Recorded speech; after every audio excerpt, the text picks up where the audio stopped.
Yeah, so let me just give you kind of a couple of sound bites, if you will. But this election is about the national security. This is going forward, the national security country, and whether or not we're going to have the country that we deserve. It's about economic prosperity, and it's about the saving or the protecting of our constitutional rights, especially as we are observing this outrageous election process. You just played Vice President Biden talking about how everybody has to be patient. Well, they were about to claim victory last night up until Justice Alito from the Supreme Court made the ruling in Pennsylvania.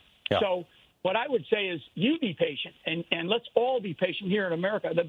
The biggest counsel I could provide, Carl, is for everybody around the country needs to take a deep breath. Right.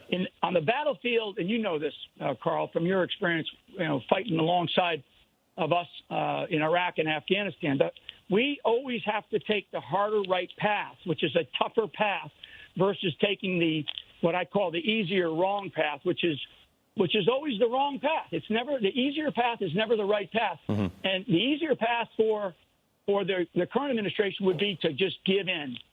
And we cannot give in based on what we have seen already and the evidence that has already been brought to light, particularly this mess up in Michigan with this Dominion software. That's just it's outrageous that one county, and I guess they have 47 counties that this software is in, and now come to find out it's in as many as 30 states. So. Right. So there has to be an investigation. There has to be a slowdown. Everybody has to slow down and take a deep breath because of the things that we need in this country going forward. Is we need, and the president has said this, I think, in his great statement. We have to have trust. We have to have transparency.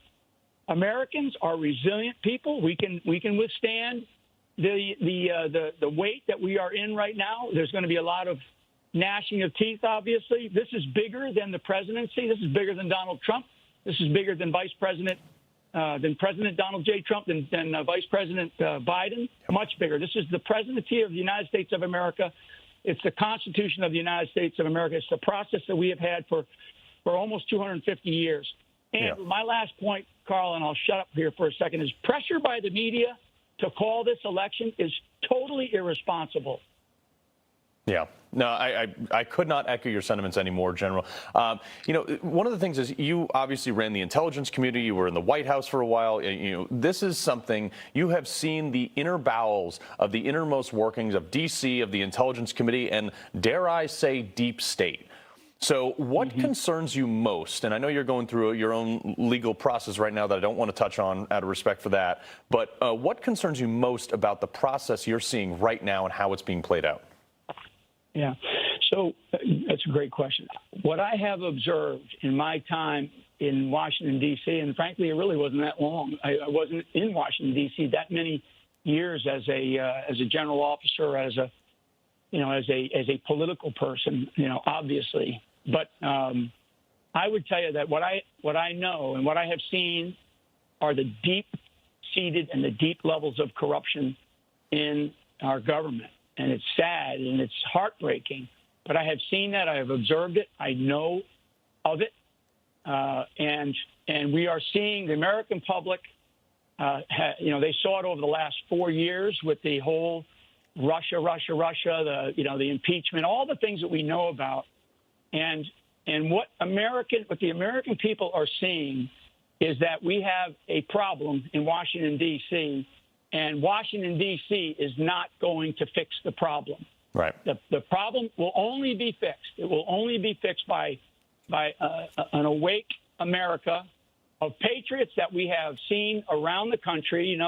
The media, I always said that the two biggest problems in the United States are Hollywood and New York City because nobody pays any attention to the quote-unquote flyover patriots that exist around the country. Right. These people have woken up, and we must now get this process right. Yeah. If we do not get this process right, then we're not going to have a country.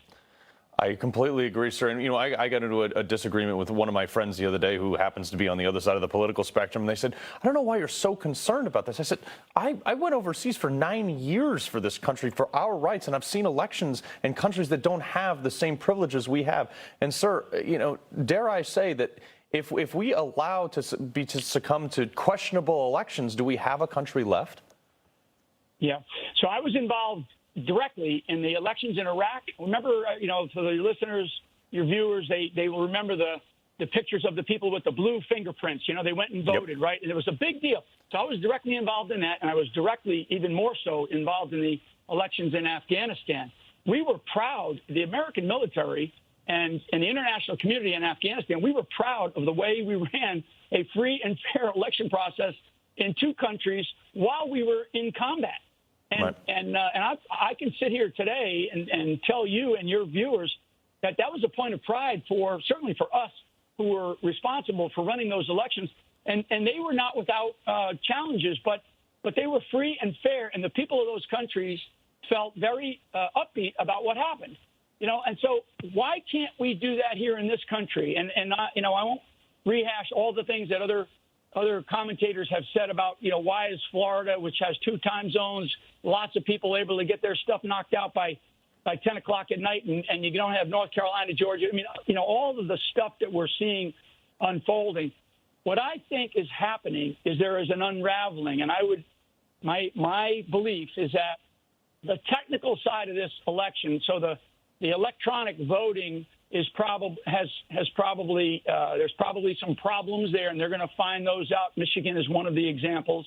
Yep. And I think that what happened was when the votes didn't get to the numbers that they needed, now we come in with the mail-in ballots. And I strongly believe that they are going to find mail-in ballot problems like we already have seen that were after the fact to get to the numbers to achieve a victory. That's what we don't need. I pray that I'm wrong. But that's my gut following a lot of information and a lot of insight and a lot of the things going on, and from some very smart people who watch this stuff all the time, who aren't necessarily one of the big political pundits on TV who come on and they don't really know anything. Right. I'll go back to the beginning, Carl, and I'll stop. This is about our national security. This is about our economic prosperity. And this is about our constitutional rights. If we don't get this election right, we lose in all 3 of those cases. No, I completely agree, sir. And I remember some of those elections over in Iraq where people under threat of death in some cases turned out to vote in 90% margins. And here in America, 60, 70, maybe 80% turnout here. It's shocking that the rights we have, that we, A, aren't being honored with, and B, are grossly overlooked. Now, I want to go into something. Your lawyer, Sidney Powell, has been involved with this legal effort. Can you talk a little bit about her involvement with that at all, and how that maybe helps or hurts your case? Well, I think that here's how I would just state it. I believe that every American that's out there that feels like they have an ability to help the country overcome what is clearly a problematic presidential election, they need to step up. And even in my case, where I am still sort of in limbo, waiting on a final decision, which I think we'll get. Any American that has an ability to be able to help, they need to step up and help instead of back there wringing their hands and gnashing their teeth and saying, well, they should do this, they should do that.